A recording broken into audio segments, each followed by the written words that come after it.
Welcome to Study Buddy, meditation philosophy for the heart of your practice. This is a live online discussion of ancient yogic texts amongst meditation practitioners in the Shambhavananda Yoga tradition.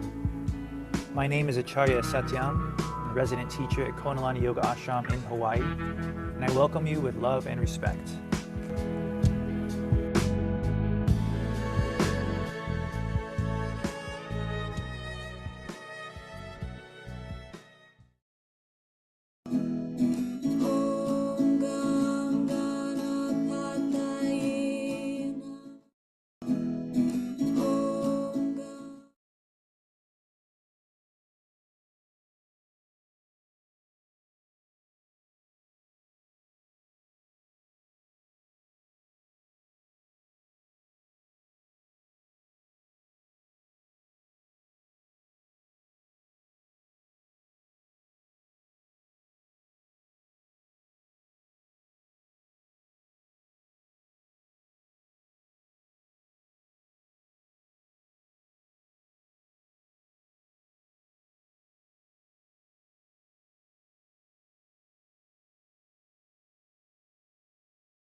Welcome to Study Buddy, meditation philosophy for the heart of your practice. This is a live online discussion of ancient yogic texts amongst meditation practitioners in the Shambhavananda Yoga tradition. My name is Acharya Satyam, a resident teacher at Konalani Yoga Ashram in Hawaii, and I welcome you with love and respect.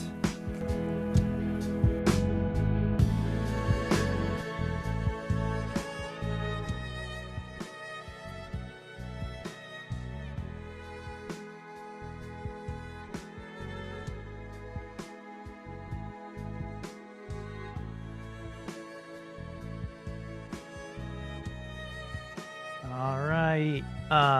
Thanks for that. It's actually a really easy fix.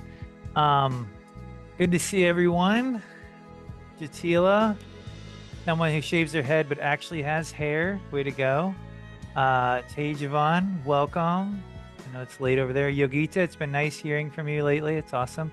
Geeta, thanks for that awesome email about our last the Koshas class. It's really nice to hear from you. And Derek, how you doing, Derek? Got the office chair representing. All right, cool.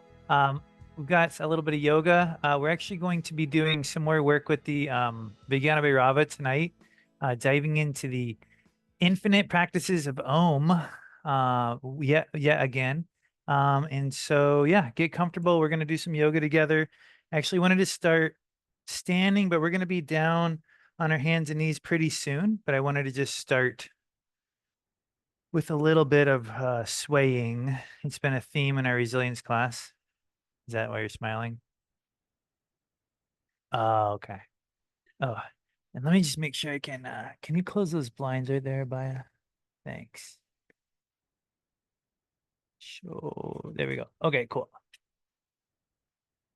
It's always sunny in Hawaii. Tell you what. Okay. So starting from Tadasana,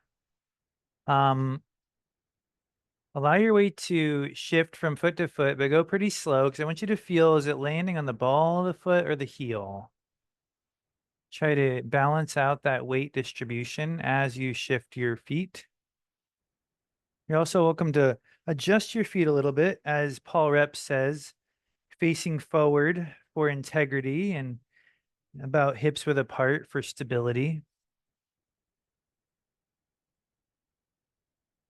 If you scoot the feet in just a little bit more, you might feel the inner thighs waking up. If you scoot them out a little bit, you'll feel the outside of the thighs waking up. Generally, we need a little bit more of the inner thigh, so a slightly narrower stance than you're used to can be a refreshing change of pace. And the weight shifting should be pulling you back into your body in a very gentle way over and over again. And as we're doing this, we'll intone the sound of Om. And so you can just do that at your own pace. It might cut me off, but I'm going to do it too.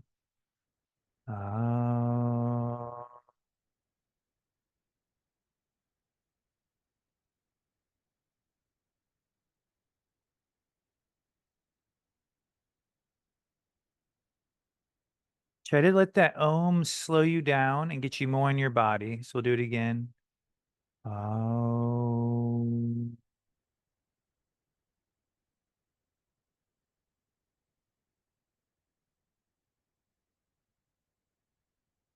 Like a mantra for your body.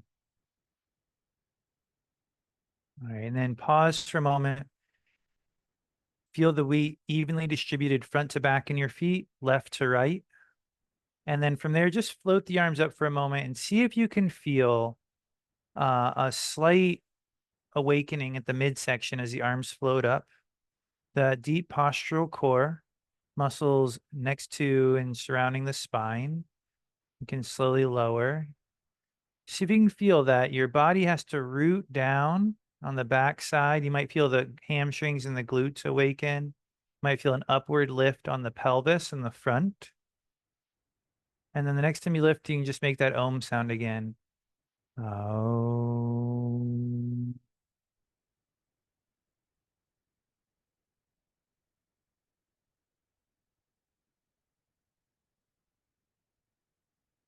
All right, from there, relax the arms down.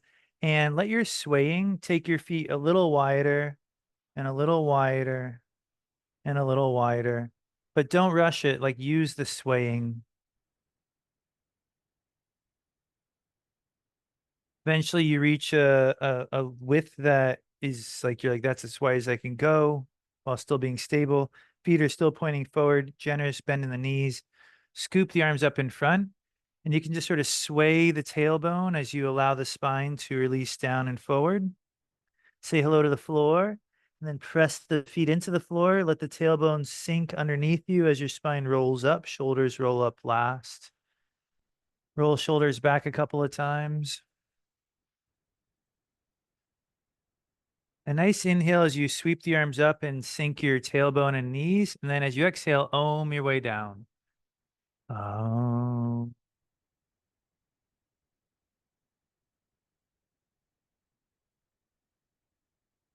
And notice that I lengthen my spine a little more because of that ohm. Maybe you felt something too. Notice the inversion.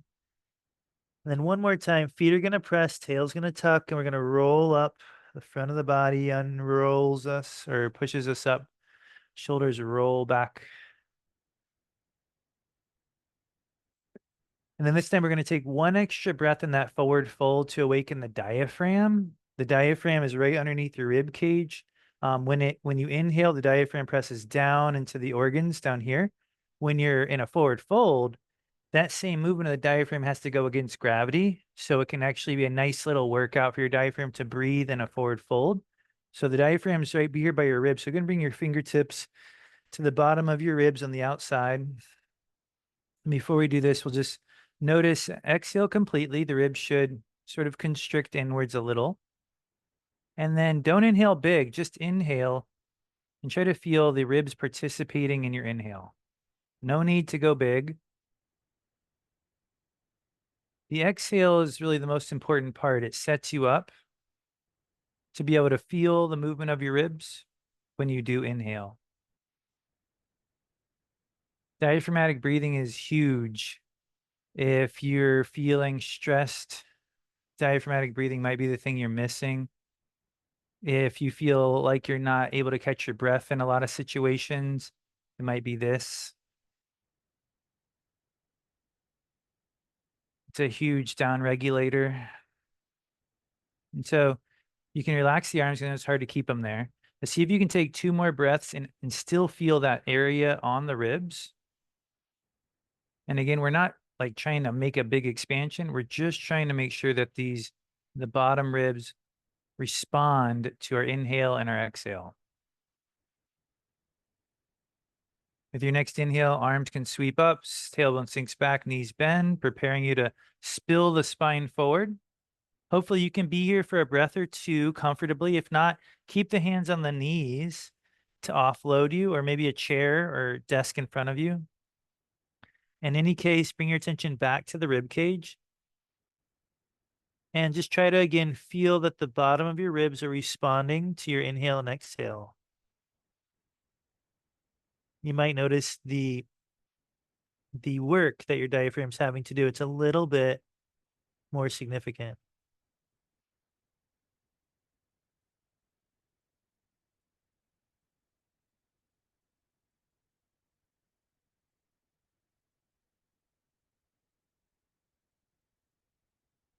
Paw the hands forward, and please pay attention to your body. If you need a modification, take your time. We're just coming down to our hands and knees.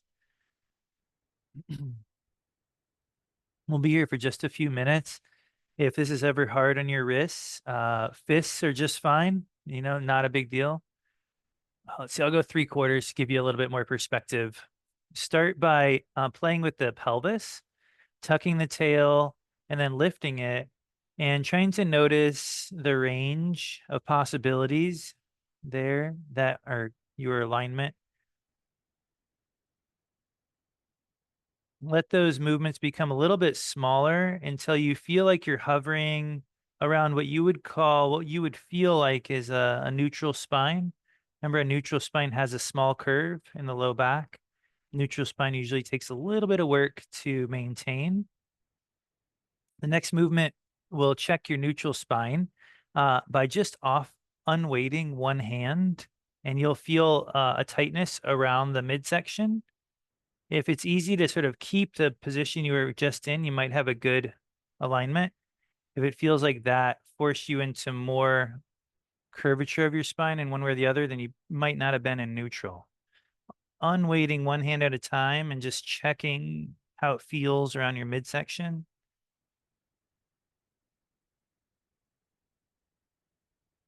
The next time you unweight your left hand, watch how your right hand naturally presses into the floor without you having to tell it to do that. This is the magic of the body. You unweight your right hand, and suddenly your left hand just starts pressing. It's pretty cool. And then we're back. We're going to unweight our left hand, floats off the floor. The right knee can glide back for a moment. Toes tuck, both hands press firmly into the floor and hover the remaining knee. Come back down with that knee. Glide the other one back in. Let's take a break off our wrist before we do the other side. Tuck back to your heels. Hands come back slowly, and then lifting off of the heels, and you're going to roll your spine up as you lift off. You can try that one more time in case you missed it. So the hips come back to the heels, and then instead of just standing up, you actually roll up. You roll up, the hips go forward, and the spine follows. One more time on your own. Rolling up.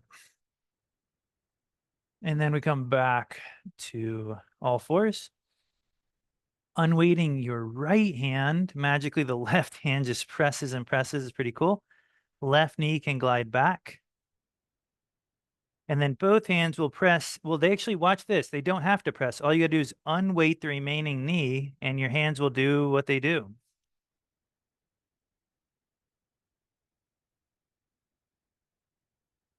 Excellent. The foot that's behind you is going to glide next to your hands.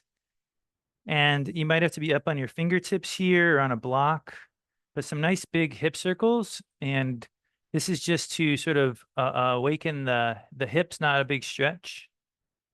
Just nice big hula hoops.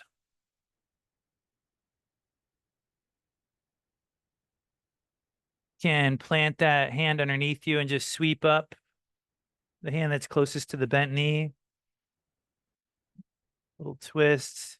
Feel free to play here for just another moment. Nooks and crannies. Hand can plant back down, but glides back. We come back one more time to that crouching, sort of where the hips say hello to your heels. Then you roll the spine up. Before we plant our hands back down again, just some easy circles with your wrists just to get the circulation back in. And because our arms have been forward the whole time, glide them back. If you want to grab the fingertips, interlace your fingers, you can lift your chest up. Draw ribs slowly down. And then release the hands. Can you grab that? Quick, right there. Yeah. Yeah. Okay. And then we're back to all fours to finish. Okay. The right leg's going to go back. Can slide it forward. And then some nice big hip circles.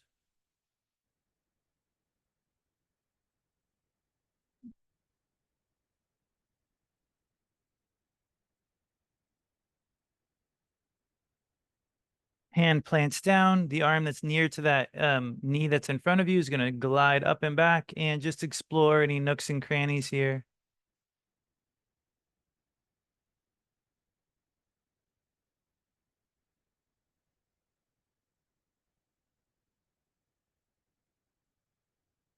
All right, and we're wrapping up. That foot can come back underneath you, or the knees rather can come back underneath you. And last time, hips come back, roll up the spine. Cool. And then we'll roll our shoulders back a few times and shake it out. Okay. Okay. All right, great. So take the next 30 seconds. Is there anything else you want to work on? Go for it. You're going to get ready.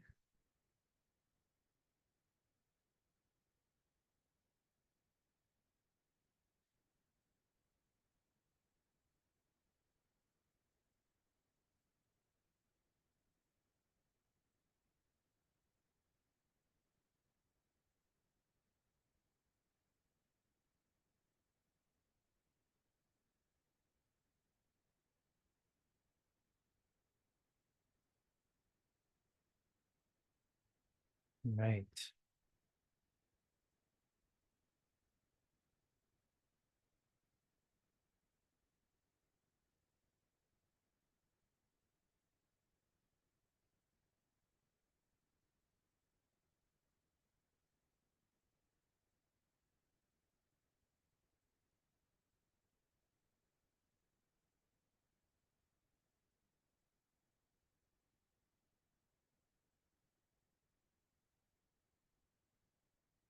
Hmm.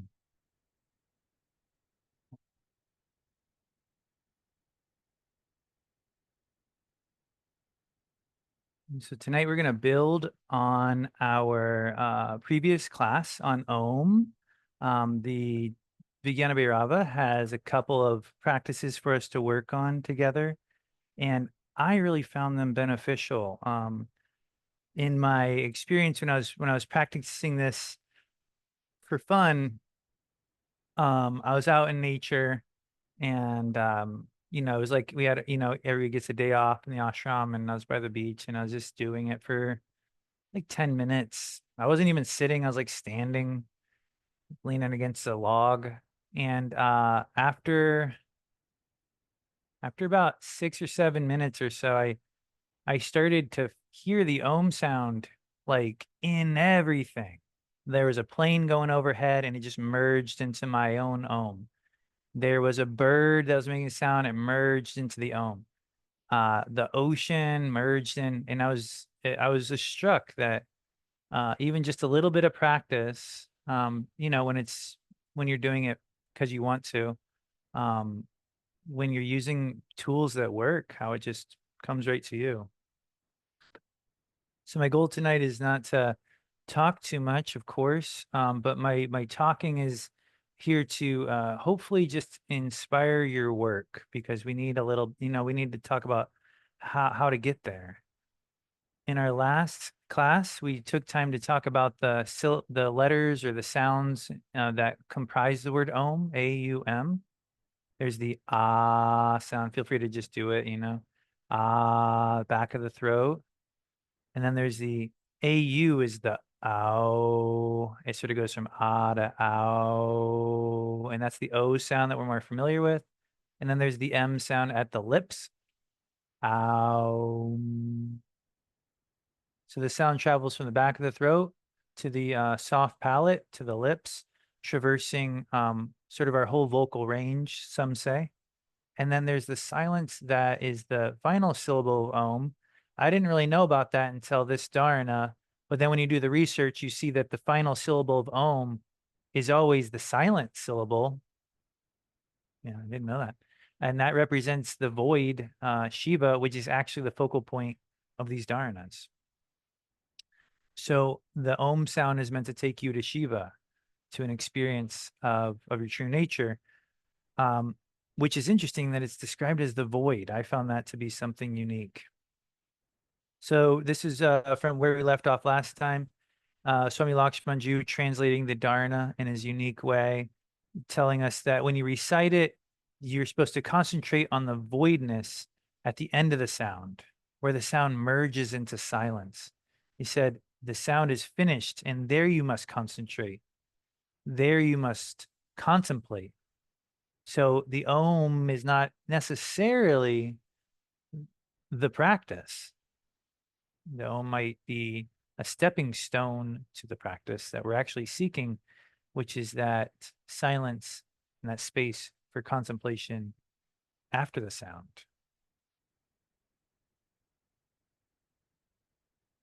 So, as a talking point, real quick, what's your experiences of of silence in your daily life? Like, um, do you do you regularly like acknowledge or work with silence? Is that something that you're like aware of? Is it, do you rarely have silence, maybe because of the setting that you're in? What's your relationship with that quiet kind of space?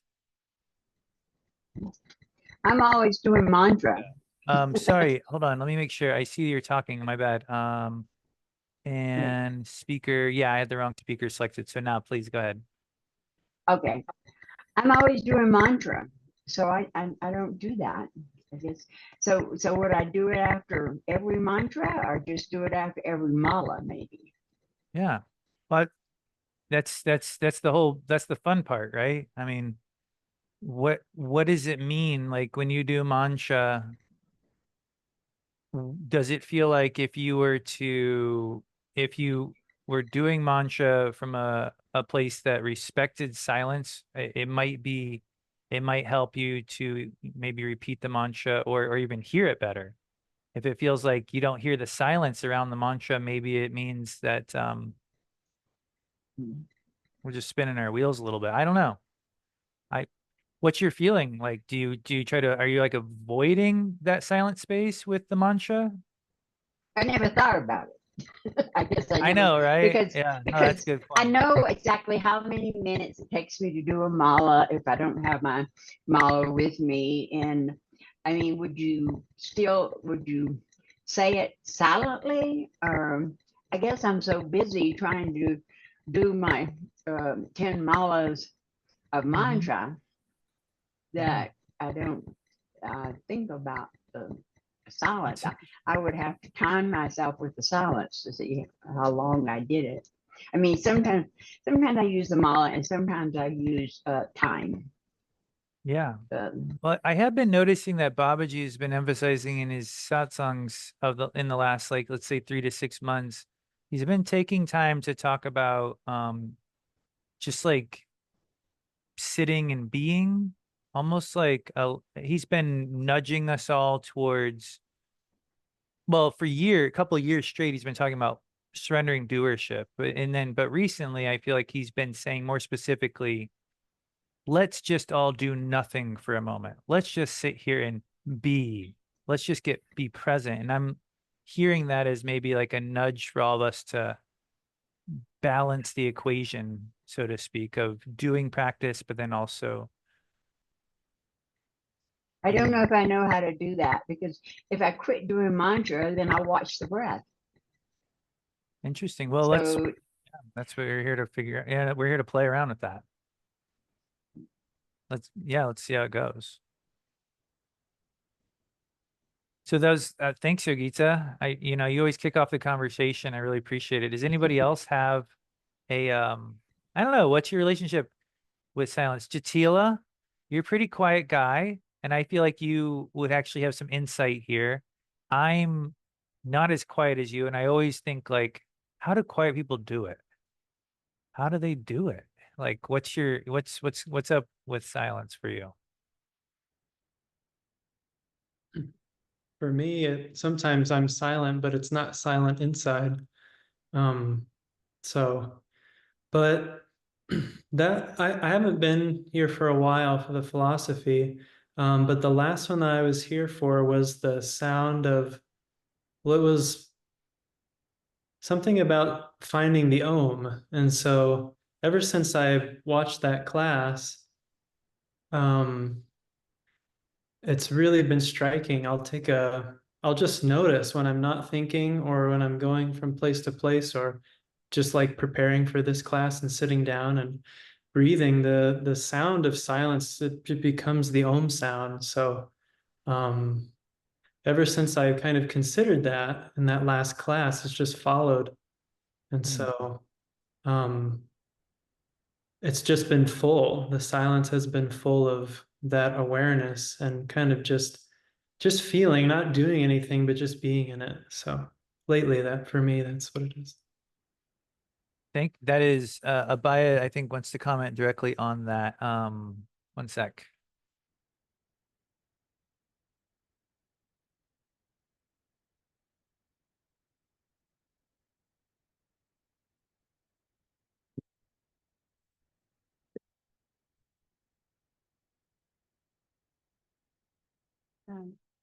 Hi, can you hear me? It was cool, Jatila, to hear you talking about the fullness because I feel like I have two different kinds of silence, and I was trying to feel like what the difference was, and then when you said that, I was like, oh, that's the difference. Like, I have like an empty silence, which is just like dull. Like it's not like, oh, I'm so peaceful and so content. It's literally just like I'm kappa and like I'm like nothing's like happening, not in a like necessarily positive feeling way. But then I also have the experience of silence and it feels very full where it's just like I'm very content and it's not dull and it's just like, it often is in nature or if I'm feeling grateful and I'm like connecting to my heart and there's just like maybe a sense of not needing anything. And so anyway, I just got excited when you shared that feeling of full. I was like, oh yeah, to me sometimes silence isn't an achievement. It feels like almost like a lacking.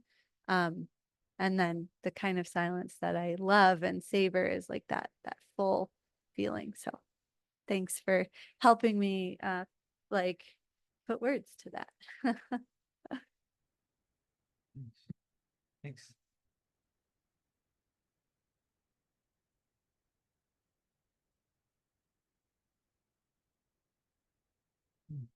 Excellent. Well, I want to just bring up a slide real quick that comments on silence and what the Dharana is sort of nudging us towards. Or no, the void, right? The void is the actual term. Sunya is the word in Sanskrit that comes up in this Dharana. It says sunya or void here means free of all external or internal objective support. Of all the tattvas, meaning manifestation, of all residual traces of kleshas, which are negative thought patterns. Sunya or void means that which is free of all the above conditions. In other words, the mind has to be made nirvikalpa, free of all vikalpas, free of all thought waves, free of all thoughts.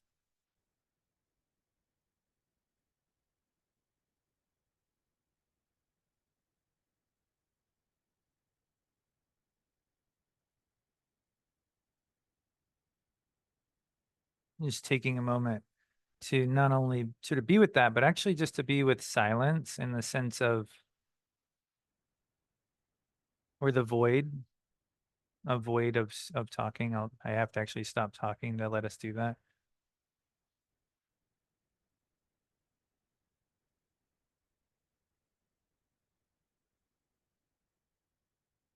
So immediately the mind, kicks in, and that's not the void. Like as Jatila said, you can be silent on the outside, but not silent on the inside. It's very. So the Om sound is meant to help us. So it's like a bridge from our normal everyday mind to this. Basically, it feels like it's describing just the state of being that Rudy refers to a lot. Babaji talks about a state of being.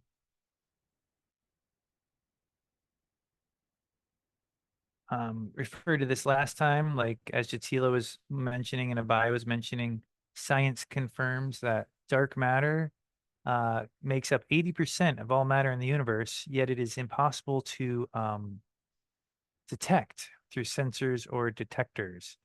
So it's almost like this silent space. We can write it off as saying it's empty, or we can acknowledge that how could it be empty when it's a majority of the universe? Shiva. And so I just wanted to mention one new aspect to our work tonight. The text mentions that right before you say a mantra, so literally in the moment before you say a mantra, there's also another silent moment, a void moment, that is sort of full of the potential energy of your mantra. And it says you can try to feel that. So you can play with that in your practice tonight. I looked at it almost, I felt it almost like a way to feel true north, to feel where my energy is about to go, like really using that moment as if I was looking at a compass, and then the Om or the practice was like me taking footsteps in a certain direction. And then the silence afterwards was a way of actually feeling where I got to. And then we'll finish here.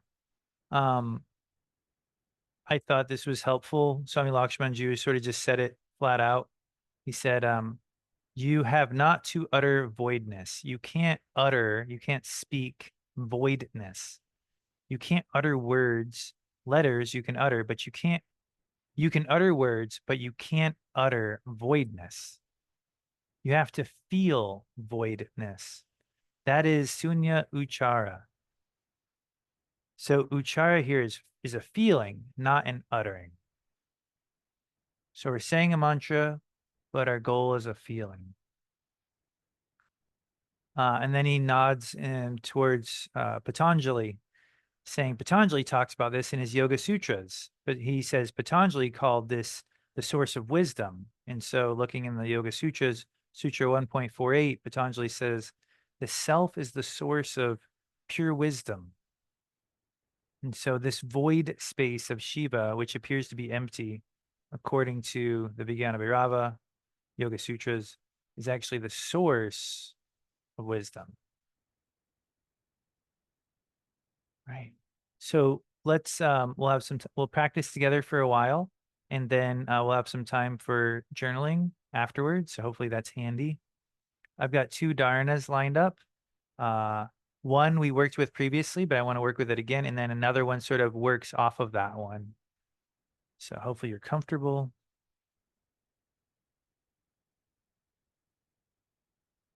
All right, so we'll start with dharana 16. Intone a sound as Om slowly. As sound enters soundfulness, so do you.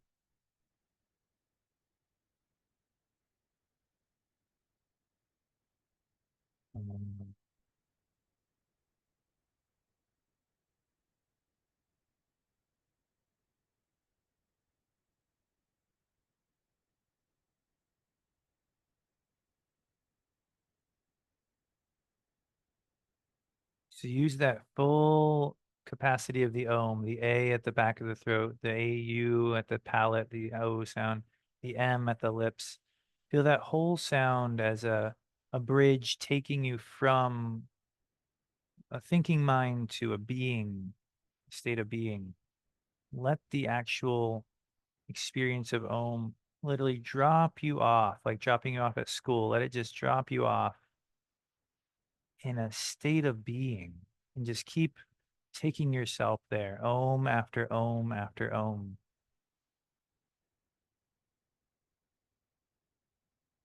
Um,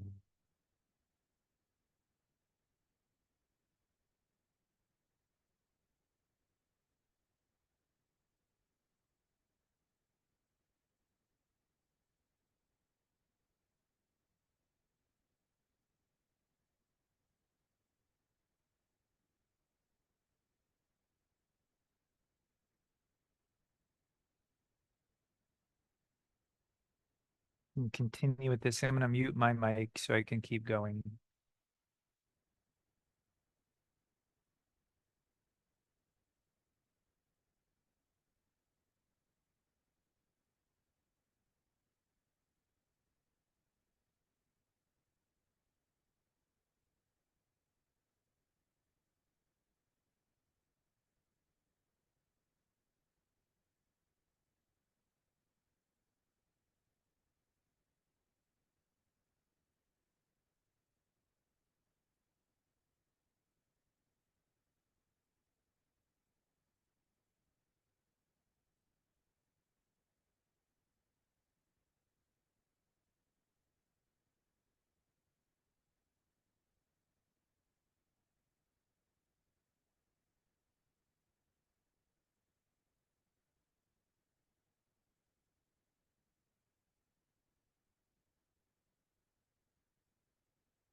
Let yourself contemplate to really try to feel that fourth syllable,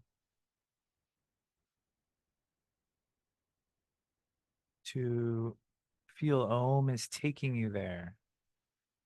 And then where is there? What does it feel like?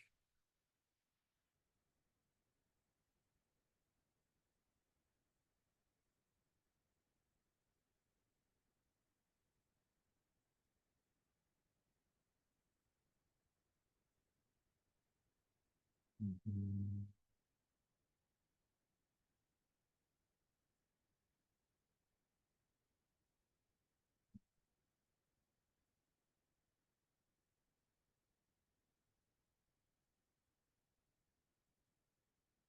And we can allow this dharana to guide us into another dharana, dharana 19, which tells us intone a sound audibly, such as Om, then less and less audibly as feeling deepens into this silent harmony.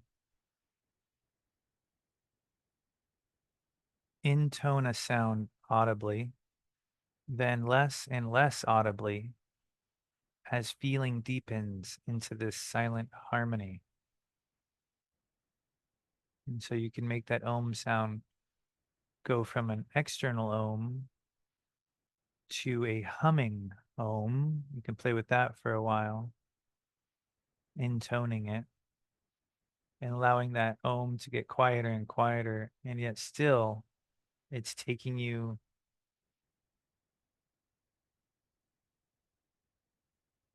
to this feeling of fullness, of harmony.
when the mind kicks in, use the audible vibration or the mantra of Om to take you to silence, to that void state, to a state of a quieter mind. It might only last a little while. Then you do another one. We're using the tool to bring us to a state of being. We we let go of the tool when the job is complete. And as we start to slide back into thoughts, we use the tool to climb back up.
This space that we are contacting is important. We overlook it a lot during our day. It's rare to take any time and to try to find it. And what's powerful is that we're really looking ourselves right in the heart,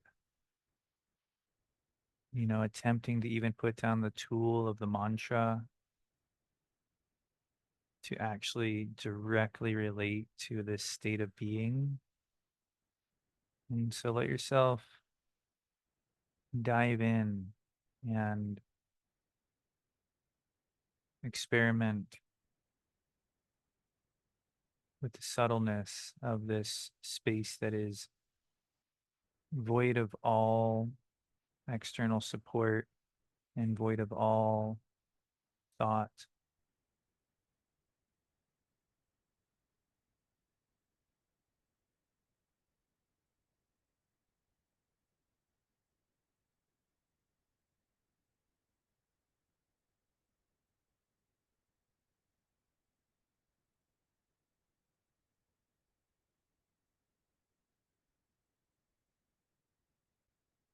It's really the space of surrender. Whatever comes up, you let it go. And when you let go, you actually feel where you're at.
I'd like to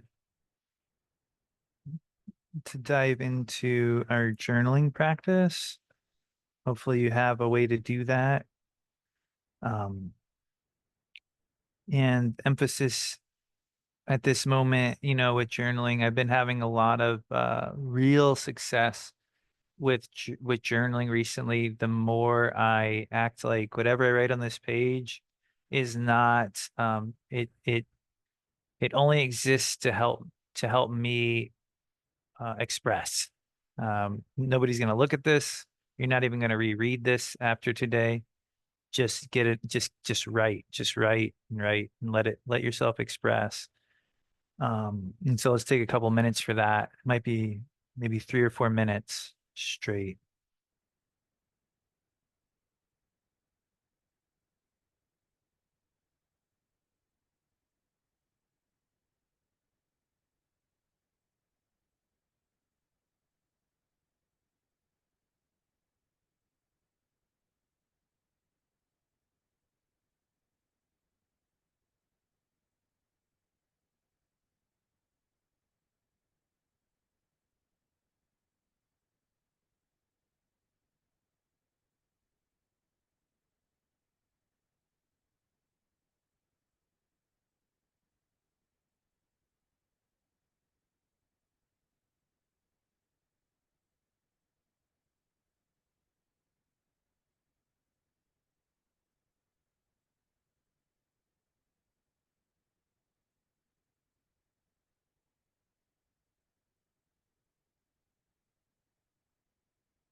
Hopefully that felt like enough time. If you take another 30 seconds to wrap up.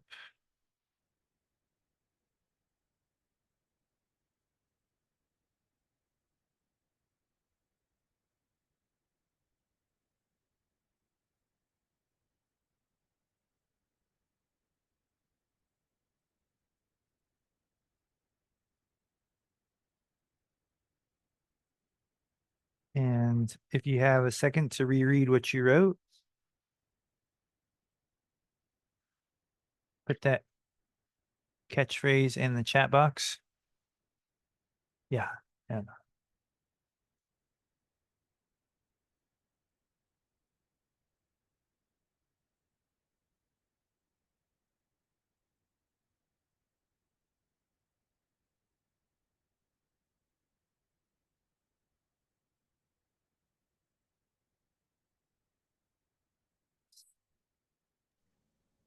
I'm trying to say permeates. I don't know if I spelled it right.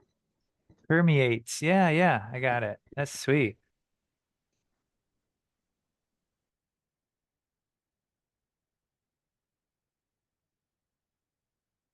Anything, Abaya?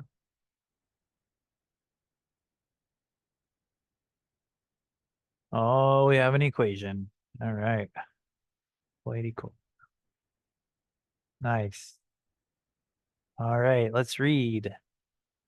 Om permeates my entire body. Oh. Nike and Starbucks aren't God. 5 acts of Shiva. Void equals self equals pure consciousness equals unmanifest potential. Sustainable. I'm taken over as the maker of the sound with the cosmic producer engineering the frequency. Cosmic producer, it's pretty fun. Honor intention.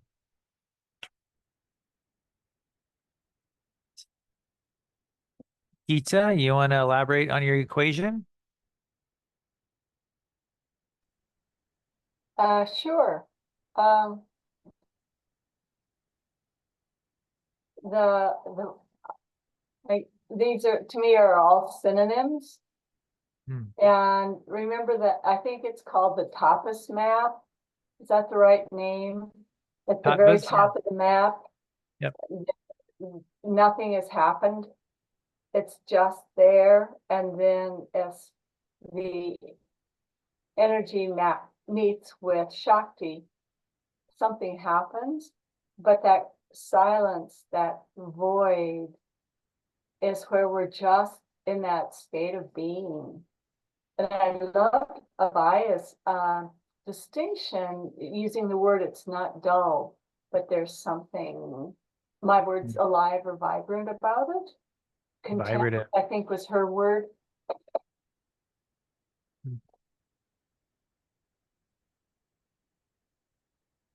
Thanks, Gita. That was really like it was just sort of just clarifying and insightful. That was really fun to hear.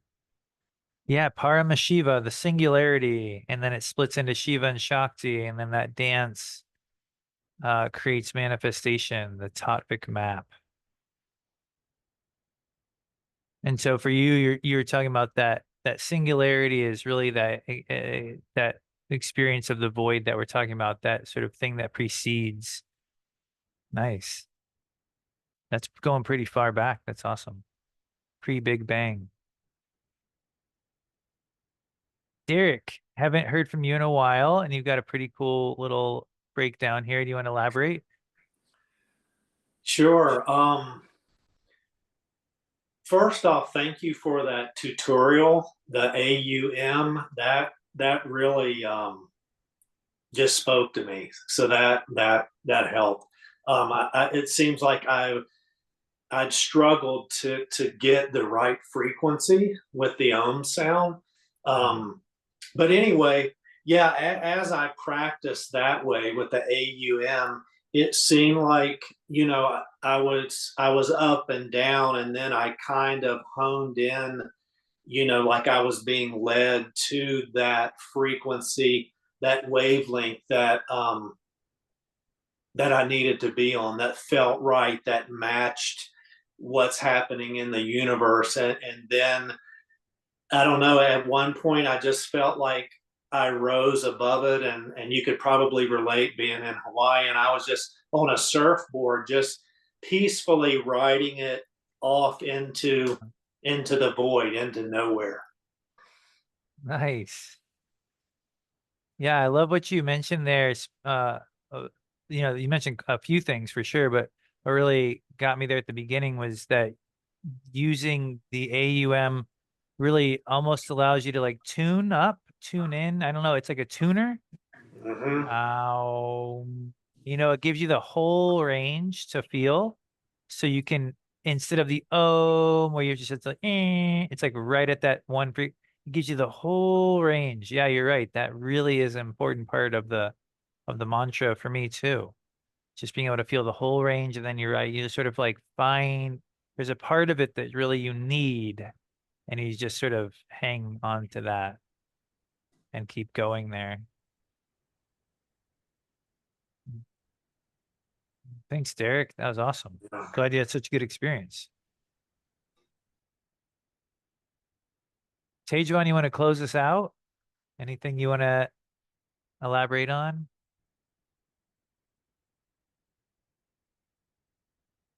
Yeah, I, mine was a little bit on a tangent. It's kind of related to doing practice like this. Is like finding the moments in your day to take out of your day to do this. And I think one of the things that gets in the way of doing that is like you're really kind of noisy, or sometimes when you try to do it, you're like, oh, I'm getting nowhere. I'm like really thick right now or something. But I was just thinking, even as I was coming home today, I'm like,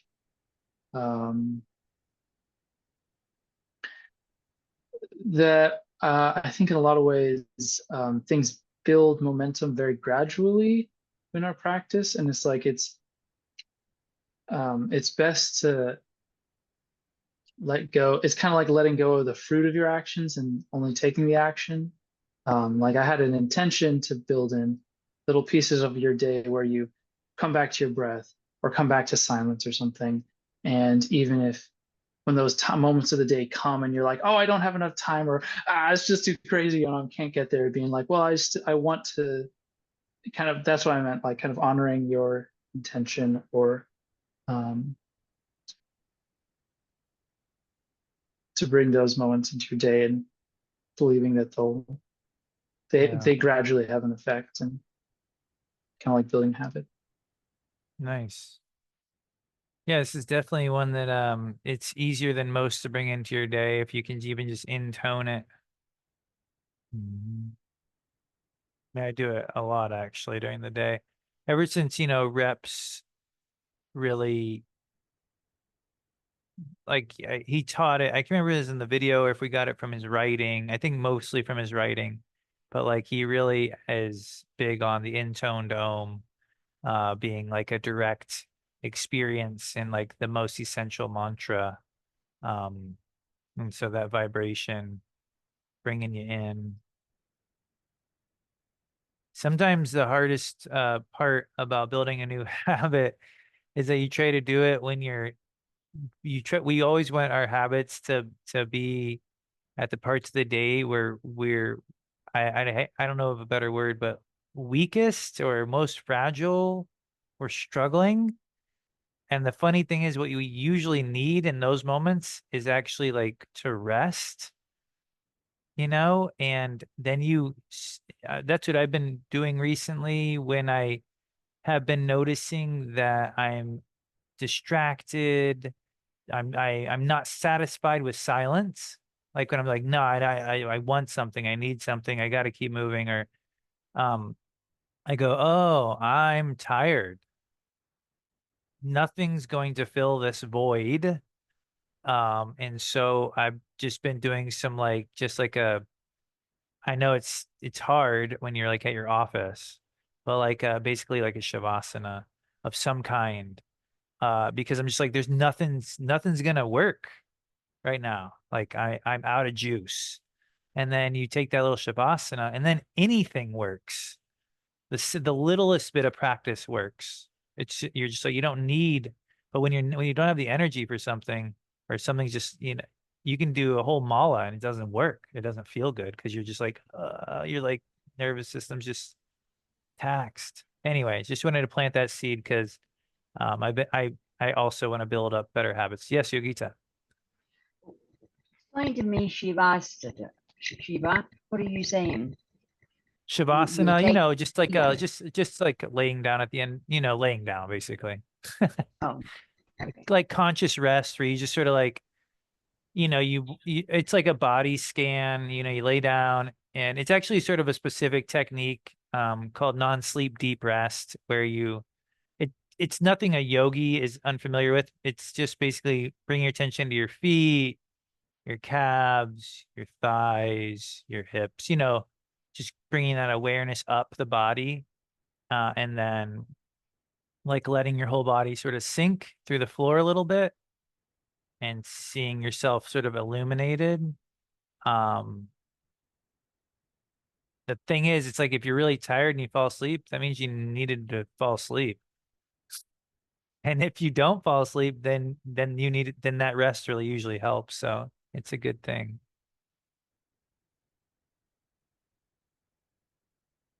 Well, thanks everyone. We'll see you back here next week. We're gonna go a little bit further with the Om practice. There's another little practice that sort of wraps up the Om and the beginner Bhairava. And if you have a chance to do this on your own time, I highly recommend it.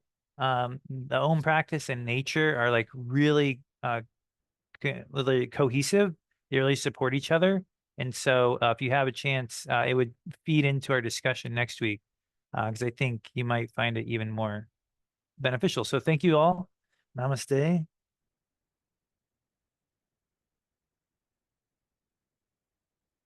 Have a great rest of your night. And I'll just play this for Tage. Well, I don't know if it's actually playing. Oh, there we go. All right, everybody. Yeah. Thanks for that note about sleeping at those times. I've had the same thought too. I'm like, I'm just too tired. I know. Wait to hear from someone I else. tell you what, it's the funny thing is you're so productive. All the productivity you're seeking comes to you with just a little bit of rest. All of it. It's like, oh my God, that's all I needed. I feel like it literally took me like 20 years to try it.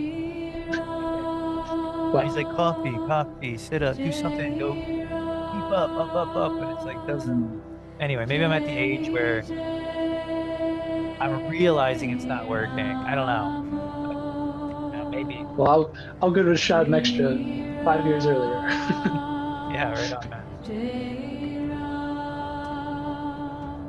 Yeah.